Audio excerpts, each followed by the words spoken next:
Uyghur Tədqiqat İnstitutundan həmmanlığa salam olayım. Her hafta institutumuzun müdiri, şundakla Hacettepe Üniversitesi Edebiyat Fakültesi Tarih Bölümü Hukukçusu Doçent Doktor Erkin Ekrem Muallim bilen ötküzüp kelayotgan Xalqara vaziyet ve gün tertibi namlı programımızınki yeni bölümü huzurunuzda buldu. Erkin Muallim hoş geldiniz. Hoş bulduk, rahmet. Birinci ayının 30. günü Türkiye'nin teşkil tapkan bir heyet. Ürümçi hükümetininki bu sekreteri Maşumruyni ile görüşken bu Türkiye tarafı bilen Xitay dairelerininki bu görüş hakkında vergen bayatı birbirine oxşmaydı. Türkiye tarafı olsa Türkiye'ninki Beijing turuşluk yani Cumhuriyet turuşluk yani. Elçisi Musa, İsmail Hakkı Musa başçılığındaki bir heyetninki Maşumri başçılığındaki heyetle görüş geldi. Bu görüş jarayonida ticaretninki aldın korunga asaslık orundaki bir mesele boğallık. Türkiye oturusiki başka hemkarlık sahalarının tılganlığı bildirilgen bolsa ama Xitay tarafı mundaq bir bayanatın bekrak. Yani Türkiye'nin kelgen heyet bizdinki bu terörizm karşı küreşte hemkarlık meselesinde bizi kollaydıqanlığını bildirdi degenden ibaret muşu meselesini təklifdən aldı bayanat verdi. Yani o türde oxşaş meselesinden oxşamağın iki xil bayanat var. Lakin bu Türkiye daireleri Maşuruyninki bu vaxtki bayanatın hazırlıqçılıq dəlilligin yok. Şu an ya nurgun gumanlıq mesele var. Biz bugünkü programımızda yani için bu Türkiye'ninki bu Xitay turuşluq elçisi İsmail Hakkı Musa başlığındaki heyetninki Maşuruyni bilen görüşdük Allah'a. Maşuruynin bolsa nimiş bunda bayanat berdiganlygini, bunun perde arkasını şundaqla bu qataqlı görüşüşninki belki Türkiye Xitay turuşluqi qandaqraq bir münasebetlerini keltirip çıkardıqanlık üstüde analiz etmiştirişimiz. Malum sizce bu katım heyet Türkiye nispetinde cihetin mühim hesaplanılan aktörü. Çünkü bu heyetin içinde mesela Türkiye bu Ticaret Ministerliği deyimiz, onundaki Türkiye Sol Sanatçılar Cemiyeti deyimiz, Türkiye Eksportçular Cemiyeti, onundaki Taşkı İktisat Alaka Kenişi, Türk Sol Sanatçılar Cemiyeti, onundaki Müstakil Sanatçılar Cemiyeti Katarlık Türkiye'deki amiri teşkilat ve devlet organlarını teşkil tapan çoğun bir heyettin yazıcı etimiz. Ama Maşuruyni tarafından fakat onda bir neyse bayanat verilmedi. Sizce bu hem Türkiye noktasından hem Xitay noktasından bu meseleye siz qanday qaraysınız? Uzun yıldan beri şu Türkiye'nin Xitay'daki büyük elçi meyli qaysi seviyedeki olsun. Şark Türkistan'a kilemetti. Yani Şark Türkistan'a ziyaret kılışka ruhsat vermetti. Bu da hem de şu Türkiye'den çoğun bir ticari heyeti birip o Beijing'de görüş bulup yani hıl sahadaki adamlarla görüş bulup bir vas şu elçinin bu heyetle birlikte Ürümçi gelip Ürümçi'nin parti kongresiyle görüşür. Bu nayda bir yenilik. Türkiye ceddeme bir yenilik. Hem de bu Xitay ceddeme bir yenilik. Çünkü bu Şark Türkistan'da ki bütün şu Xitay hakimiyetine karşı meyli siyasi olsun, meyli kuralık olsun hareketlerinin hemsini şu Türkiye'den köretti. Şununla bu Türkiye'ni hem de şu Şark Türkistan meselesiye kol sağan bir devlet de köretti. Bu da bunda rahat bir şekilde kabul kılacağım da Xitay ceddin desek Şark Türkistan'daki bu kontrolünün malum bir seviye ki boğanlığını. Yani Xitay bu meselede özgü boğan işkence yani öz işkencesi güçlengenliğini gösterdi bir yerde. İkincisi bu Xitay'ın yürgüzüvatkan bir yeni İpek yolu stratejisi var. Bu stratejini kim şu bir işkicinin içinde Orta Asya'da naite çoğun netice ilişki başladı. Hem de Orta Asya'dan ötkendenkinle şu Türkiye gikildiğinden dönüyor. Şununla Türkiye bile yakın münasebet kuruş yani İpek yolu stratejisi sebebinden Türkiye bile bir yakın münasebet kuruşma belki Xitay'ın gibi arzusu yoki aşında planlanan bir siyaseti buluş mümkün. Türkiye ki bo'lgandan keyin uningdan keyingi qadam Yevropa endi shu eng oxirgi maqsadmi shu Yevropa bilan birlashtirish o'zininki iqtisodiy kuchi bilan Yevropaning iqtisodiy kuchi. Hamda Türkiye chetdan degan chog'da Türkiye shu 2015'da 15'ninki shu 7. aydan itibaren Xitoyga qarta bir yenilik bir siyasetini ilib boramiz deb şu vaqtdagi bosh minister bugünkü Cumhurreis Erdoğan degandir. Hatta şu Şark Türkistan'da yaşangan zulümler bilan munosabatlik bazı resim ve bazı videolarning ki yalgan bo'lganligini e'lon qildi. Ve şu Türkiye'nin ki muhim muhbirlarni Şark Türkistan'a berib Urumchida, Qashqardagi bazı camide namaz kılarken Uygurlarını resimge tatip u yerda dini zulüm yok ki, medeniyetten zulüm yok ki, ular yaxshi yashaydi degan bir atmosferni mi yarattı Türkiye'de şu vaqtda?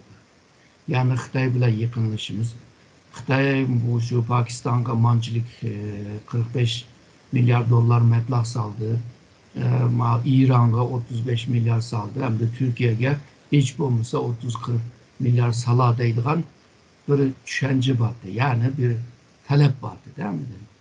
Fakat bu talepler amalleşmedi.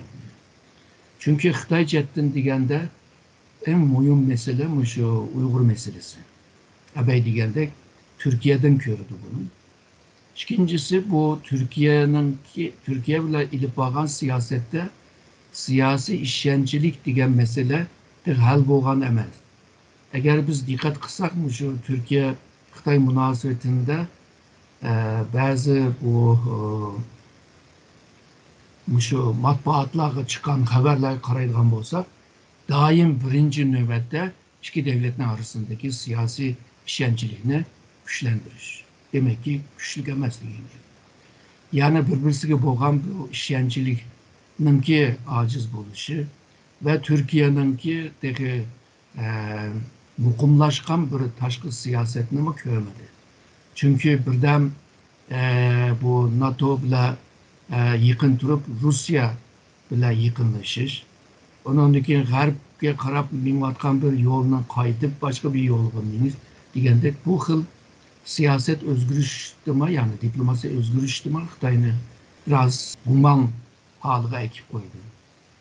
Hamda bular hammasi o'zgaryapti deb o'ylayman. Budaqi şu Türkiye'ninki büyükelçisi Musa Bey'ninki bu Şark Türkistan ziyareti tarihi bir vaka de görünüyordu. Yani Xitoy taraf hem Şark Türkistan'ı kontrol altına aldık hem de Türkiye'ye bo'lgan bu ebekimen degan İpek yolunu amallashtirish için Türkiye'ye bo'lgan qiziqish ko'paygandek turdi. Bana bu Xitoy taraf bu qatama görüşüşte bayanat bergan vaqtida bu Türkiye'den kelgan heyetninki bu Xitoyninki terrorizmga qarshi kurashda bu xavfsizlik masalasida hamkorlikni bu diniy va boshqa sohalarda hamkorlashishni xohlaydiganligini aytgandan iborat bir narsani davomli oldingi planga chiqarib buni ko'p ta'kidlagan. Bundan iborat ash narsani ko'ryapmiz. Ama ticaret, hemkarlık, onun yeni İpek yolu stratejisi qatarlıq bu meselelerde köp haberlerini göremeye kapkalı. Bu Xitoy tarafınki bundaq yuşuruş mu, yoki bu meselenin başqacha xalqqa bildirishni o'ylamdi. Sizce bununki sebebi nima? Xitoy chetdan deydigan bo'lsak, shu terrorizmga qarshi degan tema hamda Xitoy uchun muhim. Shuningga bu Maşinri bilan Musa Bey'ninki ko'rishishda matbuatlarga e'lon qilgan xabarida ikki tarafninki, yani ikki devletning arasındaki tushunishlik, bir-birini tushunish va bir-birisiga bo'lgan ishonchlikni ko'paytirish, yani onu çakallab bulup ondan keyin ikki tarafninki ticari somunu texmi ko'paytirish deb bulupla hemen 3 kişiye karşı xil sahalarda hamkorlik qilishni jakaladı. Bu her iki tarafınınki arzusu da düşündüdü. Ama Türkiye tarafı yani Musa Bey'ninki, Büyükelçi Musa Bey'ninki diyen gibi mi var? Deydi bu Türkiye Şark Türkistan yani onun tılı da Sincan yani. Sincan bile xavfsizlik sahada hamkorlik qilishni arzu qilamiz deydi. Ve terörizmge karşı ortak harekette ciddi bulunmayız deydi. Ve onun yanında yani bu dini meselelerde mi bu görüşüp durmayız deydi. Demek ki Xitay'nınki en dikkat dağıtıdığan ya ki Xitay'nınki kızgıdığan time şu Şark Türkistan meselesi. Türkiye bununla bir guva vergendek, cevap vergendek bol demdi. Yani biz şu terörizmde sizlerle ciddi hamkarlık kılımızdı. Ama Xitay'nınki davatkan terörizm bile Türkiye'ninki davatkan terörizm okuşmagandek Xitay'nın davatkan teröristler ve Türkiye'nin davatkan teröristler okuşmaydı. Şununla bu yerde kanda hamkarlık kılıdı o mu bir mesele değil mi? Onundankin dini sahalarda mı görüşüp sözleşip durumuzdaydı. Bu Şark Türkistan'da hazır dinge bisim var. Ötkende de bir dini erkinlik hakkında Xitay bir nizam namı çıkardı. Bu nizam namı da hem de diniga işleyenlerine qo'g'dashdan ziyade diniga işleyenmeyle ve dinden çıkıp ketkenlerine qo'g'daydigan bir nizamnoma bo'ldi. Onundaki nurgun tedbirler var. Hemmini o'qib chiqqandan keyin tamamen bu şu dinge, İslamiyet'e karşı bir tedbir ilişkinki nizamı bo'ldi. Bu ahvalda hazırki Türkiye'ninki hem hakimiyet beşiğindeki dindarlık bir hakimiyet için hem Türkiye'ninki dini hayatı ve dini atmosfere kargancada Şark Türkistan'da Xitay ile dini cihette hamkarlık kılalaydıgan bir ahval mı görünmeye vardır. Ama Türkiye'ninki bu Anadolu Ajansı'nınki belgen haberiga qarasa bu büyük elçi Musa Bey köperek şu hamkarlıkını, ticari hamkarlıklarını, iktisadi hamkarlıklarını tolatılı ağan değil mi? Ama bu büyük elçi şunu biliş lazım ki Türkiye bilen Xitay hemmisi terakki kılıvatkan ya ki terakki kılıp bir seviyeye kelgen devletler. Bu nimi degen gap degende her iki tarafının işlep çıkargan mesulatı okşaydı. Okşaş mesulatınınki halkıradaki bazama okşaş bulundu.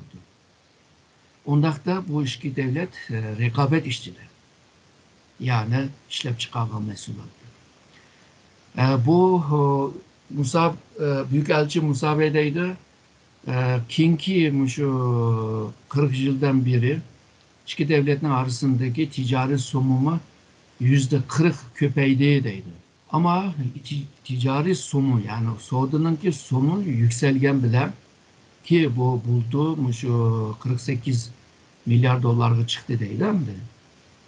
Çıkan bile Türkiye aran 3.3 milyar kazanır.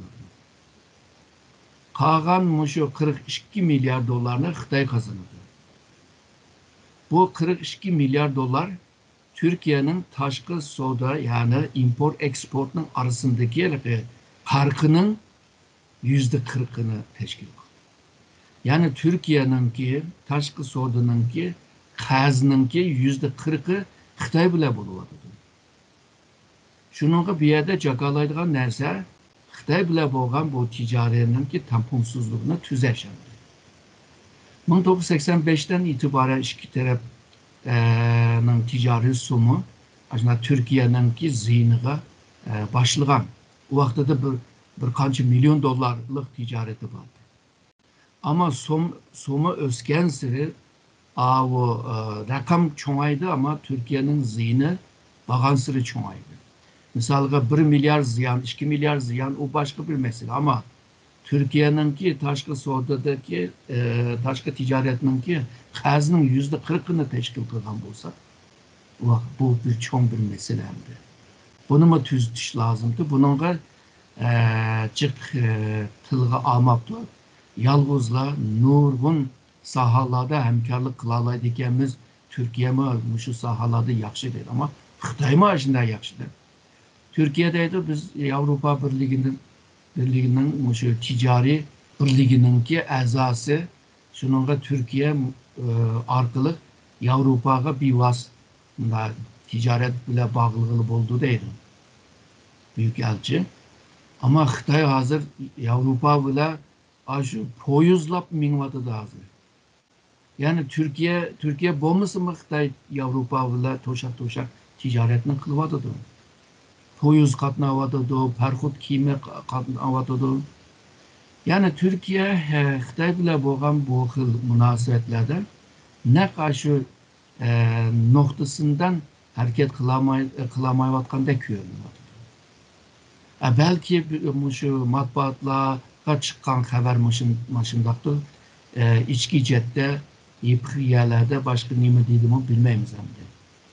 Ama hazırki görüngen ahvalıga karısak, Büyükelçi Musa Bey'inki Şark Türkistan'ı, Ürümçi'ni ziyaret kılışı tarihi bir özgürüş. Ama ebeki digendek meselelerinin ki hazırgaca devam kılıvatkanını görüvatımız. Onu suymalan bu Xitay bu Şark Türkistan siyasetini katlıklaştırgandan keyin bu Türkiye devletler Katar'ın urnagan bolgan boşqa jyk wagtlarda haberlerde Türkiye'ninki yaki Türkiye'nin ismi tılgınmayla bir devlet yaki falan şey devlet emez bu devlet yaki İran yakın devlet yaki Rusya yakın devlet degende mında bir Türkiye'nin atlap ütülgan ahvalına köp külwatkan idi. Keyinki mezgillerde bu. Yani bu şunu düşündürüp ki Xitay o kadar dikkat kıladıkken ki Türkiye'ninki isminin sezgürlüğünün şunalıqı siz degendek şu noktadan ama Türkiye heyetinin uya gibi işi lakin Türkiye'nin isminin hiç olmaz bir gün tertip kilip Xitay'ın sezgürlük nispetten ma'lum bir eşiş, halkış dep oylasak mı buldu dep düşündüm ben bunu. İki devletinin münasebetini başka bir xil tabir kılıp oldu. Misalga iki devletinin ki özara münasebeti kamçilik, ebe düşenlik, unçilik emez. Bunundaki rayon karakterlik meselelerde iki devletinin ki hemkarlığa kamçilik. Onundan başka halkara seviyede hemkarlıkla kamçilik. Eğer de bu üç katlamda münasebetle yıkım olsa bu iki devletin münasebeti yıkın değil oldu. Hem de iki devletin arasında siyasi, iktisadi, ticari, finans digendek nurgun sahalarda münasebeti yok değil olmaydı. Münasebetleri var.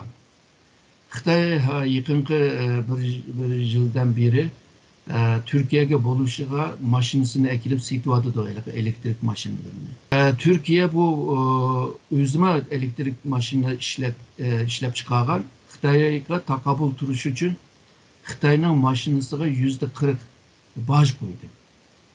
Xitay bununla nahayete narazı ve bajını düşürürse de iyisi oldu. Ve düşürüş için şu maşını, elektrik maşininin bataryasını işlep çıkarış için Xitay Türkiye'ye söz bergen buldu. Türkiye'de neçe min Xitay şirketi var ki. Hemisi küçük şirketler Türkiye'nin ki iktisat terakkiyatke kançılık törpü koşudu bilmeyiz. Onundan keyin Türkiye'nin pul ile Türkiye'nin ki grajdanlığını ilvagan Xitaylar var. Bu Xitaylar Avrupa'ya ve Amerika geçiş için mişede turaklıklar var. Şunun karşısında bu Xitay'dan kelgen cık pul bakiye digendek bir düşünce var. Evet, iki devletin arasındaki ticari sumunu anlattım. Türkiye 3.3 milyar kazanamadı. Yani 48 milyarın içinde. Şununla bu iki taraf şu iktisat ticari münasebeti hiç yok değil bulmayla evet ben digendek siyasi cette birbirine boğan işyemcilik de kamillemezdik. Peyda boğan yani güçlü bulma. Hem de rayon karakterlik seviyeye gelsek, katlamaya gelsek, O'rta Asya'da misalga iki devletinin arasındaki menfaat okşumaydı. Misalga hazırgıca Türkiye'nin Şanghay Hamkarlık Teşkilatı ağmıdır. Türkiye 2003 yılda müracaat kılışkı başlagan. Hem Xitayga müracaat kıldı, hem Rusya'ya müracaat kıldı. Xitay ming xil bana bilan to'saqlik qildi. O'rta Asiyodagi devletler ma'qul dedi. Ama şu o'xshash vaqtda müracaat qilgan İran a'zosi bo'ldi. Türkiye yolg'izla diyalog sohbetga chaqasa keldigan bo'lmasa kelamaydigan bir devlet bo'lib qoldi Şanghay Hamkorlik Teşkilatı için. Misal O'rta Sharq meselesinde mi Xitoyninki pozitsiyasi bilan Türkiye'ninki pozitsiyasi o'xshamaydi. Hatta Xitoy shu nima Birleşken Devletler Teşkilatı'nınki o sahnelardami Türkiye'nin Suriye üstündeki bu müdahalene, aralashishni derhal çekilmek lazım ve üyede qo'llayotgan qo'shinlarni derhal çekip çıkış lazım. Bu bir devletke tecavüz kılış ve okşayışta Türkiye'nin aslında tanqid qildi. Misalga Balkan meselelerde bo'lsin, Şimali Kıbrıs meselesi de bo'lsin, bu Gürsiye bile bo'lgan munosabati bo'lsin, hammasi Türkiye'nin tarafını tutquni yok. Libya meselesinde hatta bu Afrika rayonlardaki meselelerde mi iki devletinki menfaati o'xshash emas. Birleşken Devletler Teşkilatı'nda yani xalqaro seviyede mi bunda yakın bir qo'yiq bir hamkorlik mi yok. Yani yig'ib kelgan chaqda iki devletning munosabati bormi? Yo'q, bor. Ama aslında küçükken bir seviyede mi? Türkiye tarafını dağıtma. Türkiye'nin küçükken seviyesi de emas. Şununla bu da Xitay'ınki Türkiye'nin büyükelçisini mi Ürümchigacha chaqirib ekiliş yoki davet kılışı ve şundakla Türkiye Şarkı Türkistan arasındaki münasebetlerini güçlendiriş degan meselege ruhsat bergan bo'lsa, Xitoy ma Türkiye bilan yeni bir xil münasebetine bo'libmi shu İpek Yolu stratejisining ramkasının içindeki taraqqiyotni qabul qilgandek turdi. Bunu köreliş için biz aldığımızdaki aylarda, yıllarda körümüz. Rastlamışında mı, emes mi? Malum Türkiye'de manda bir göz karşı var. Eğer Türkiye ile Xitay oturuşu münasebet barğansır güçlense, bizim ayadaki Uygur kırdaşlarımız rahat bir nefes aldığı deydi. Hazırki vaziyette hem de Türkiye'ninki bir heyeti, çoğun bir heyeti ziyaretli boğan oldu bu tarafta. Türkler derhal hem de bizimki münasebet hiç olmasa Uygur kırdaşlar bolgan zulüm nispeten yengiliş mümkün degen nesine hazırının başlayıp önünde oturup kuşku başladı. Siz bunu kadar karaysız. Ama Türkiye tarafı yüzündeki bir göz karşı vardı ama Xitay aşında karamdı. Çünkü bundan meselelerde her iki taraf okşaş göz karşıda bolsa onunki bir netice çıkıyordu.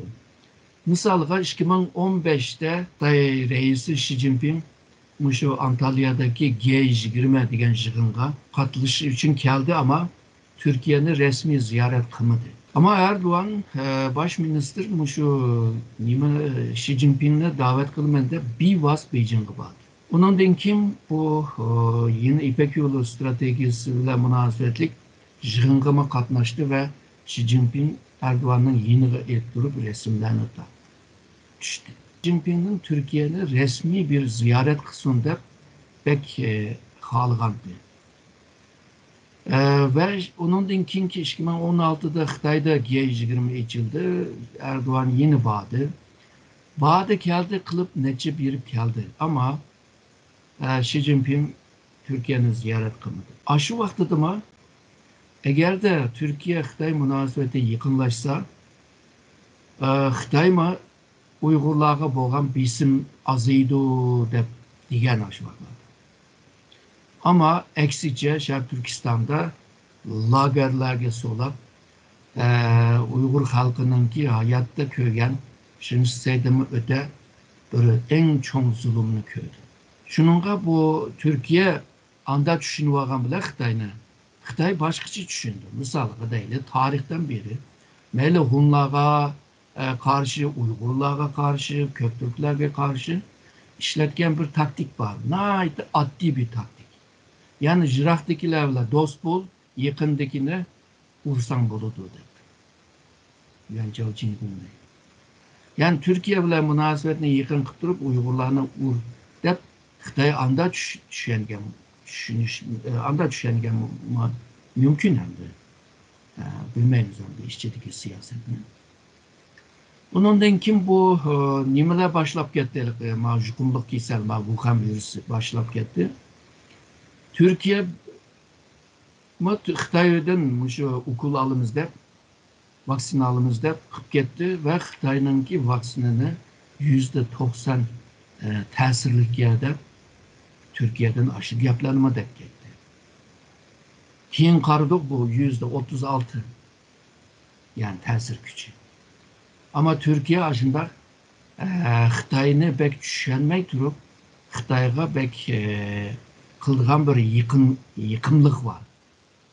Bu yıkımlık bir tuygu berip biz yıkımlaşsak Xitay sizlerini boza kılmaydı.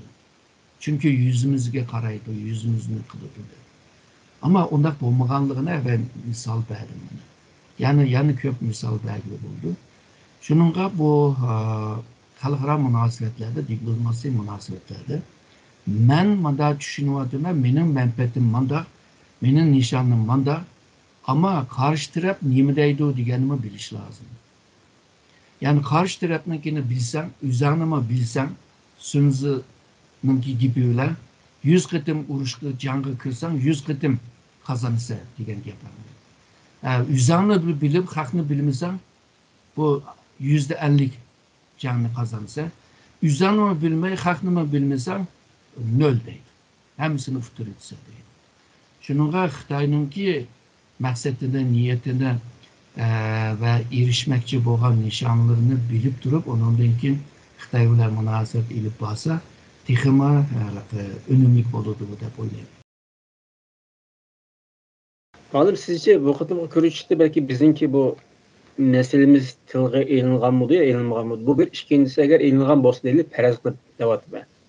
Bu Türkiye'deki hem de bir ammi şartlaştıran teşkilatlar var. Nispeten faaliyet kıla alaydı. Eğer işte bir eğlenilgan mesele eğlenilgan bolsa bu noktadan Türkiye'deki bizim teşkilatlarınki faaliyetiga bir qanday bir ta'sir kelamdi sizce? Bence tılgı eğlendi. Yerlerde, şu matbuatlara, medyalara vermegen boz gerek. Çünkü bir Türk heyeti Şarkı Türkistan'la bağsa çokum Uygur'la münasebeti var. Bunu çokum tılgı aldı. Ve şu Uygurların faaliyetlerini mi çekleşini istediği de oylayım. Hem de belki Xitay'ınki en cakalaydıgan bir mesele Türkiye'nin şu İslam devletler arasındaki bu iktisadi hemkarlık var o teşkilat. Bu yerde Uygur meselesini tılga ile cüme. Birleşken Devletler Teşkilatı İnsan Hakları Komitesi'ndeki nutuklarda Uygur meselesini tılga alma diyendek bir yapını uçuk dimisime yıpık bir şekilde mi dediği de oylayma. Ama Türkiye'de Uygur teşkilatlarının ki çekilişi bunun da mı ken veya bunun da mı iğir bir çekiliş bulmaydı da oylayma. Çünkü bazı çekleşler var. Mesela Ankara'da Xitay'a karşı namaz kıldı bulmaydı. Katliye ruhsat vermeyi. Bu aşı 2015'tinkin elingan kararının ki devamı yani. Dolkun İsa Dünya Uygur Kurultayı'nın reisi. Onunki şu sottan onunki kiriş tosaklığını aldırıyatken takdirdi mi yani bulmaydı dep karar çıkarıp hükümetten karar çıkarıp sotka karşı yani Kırgız'ınki. Muşlama çekleş. Yani bu çekleşten tekimi iğir bir çekleş bulmaydı dep oylayman. Çünkü bu hıl ahval Türkiye'nin cemiyetine mi bir Hemmisini bulmasıma Türkiye'ninki bir kısım insanlarını rahatsız kılıyor. Bu rahatsızlık hükümetke ve mecliske mi besim buludu ve bu küçük partilerime bu timini mecliste gün tertibi ekegende belki şu hakimiyetke mi karşı tenkitlerini ilip varıp da şununla bekma yığır emez, bekma yenik emez, otur halda Hudaylıqı Xitayınınki zemin bütünlüğünü qoğdayımız ama Uygur halkının erkince yaşaşını xalayımız dep manda işki besimlik yapını degende Türkiye'de mi pek aşırı etmeydi dep oylayman bu çekleş. Normalde biz bildiğin bir işler devamlılık yüz verip duru desek buldu mu alım? Bizim oyluğumuz sırtındaki gibi alayda işlerinin ki yüz bir işi degende o nasıl kütmesek mi buldu demekçi siz. Programımızı ahırkı bir sorularla ahırlaştırsak muallim. Bu hem de Türkiye yiti Xitayga bağlan boldu. Hem Beijing'e bağlı onundan keyin Ürümçi'de Maşonun bilen köreşti. Bununki devamı kelishi mümkün mü sizce? Yani Xitay tarafından Türkiye'ye keldiğin hayatla köpüyüş mümkün mü? Yoki Türkiye'den barıdığanla köpüyüş mümkün mü degendek? Köpüyüş mümkün. Urunma münasebeti pek koyuq bolmagan vaqtida bu şu kinki 4-5 yılda. Xitaydan muşnaqı ottur ve töven seviyedeki heyetler kelip gidetdi. Türkiye'nin kima şu CH idaresi deyimiz, şu xavfsizlik ve münasebetlik organlarının ki başlıkları, orta seviyedeki başlıklarını Xitay'ını ziyaret kılattı. Yani bu biraz köpüyüş mümkün. Ama bir yerde işki devletin münasebetinin bir pellempege, bir şortları çıktı deyiş için Xi Jinping'in ki Türkiye'ye ziyareti buluş lazım. O bir ölçem bulur. Eğer Xi Jinping Türkiye'nin ziyaret kelse çokum yine de bazı proje bile kilişikte doğru geldi. Yani Türkiye'ye meblağ siliş meselesi. Türkiye'ye bazı teknoloji ekiliş meselesi oldu. Hazırki Türkiye'nin Amerika ile boluğan münasebetlerde, Garip ile münasebetine azraq yumuştuş cereyanda acaba Xitay ile yıkılışıp geçse her Amerika nime deydi o meselesi mababiydi. Ama hemen digendek pek aşırı etmese hiç kim kapamaydı, hiç kim ciddiye almaydı, hiç kim hakşap etmeydi. Şu aşı bir seviye, aşı çekini tutup duralırsa yine yaxşı mümkündür dep oylayma ama Xi Jinping'in ziyareti bir yerde mühim. Ezgürmenle biz bugünkü programımızda Türkiye'ninki Xitay turuşluq baş elçisi İsmail Akber Musa Efendim'inki başlığındaki Türkiye yit bilen Maşonun başlığındaki heyetinin oturuşki görüşlerini söylegen alda Türkiye-Xitay münasebetini analiz kılışqa tirişdik. Malum size köp rahmet. Mənim rəhmət edim.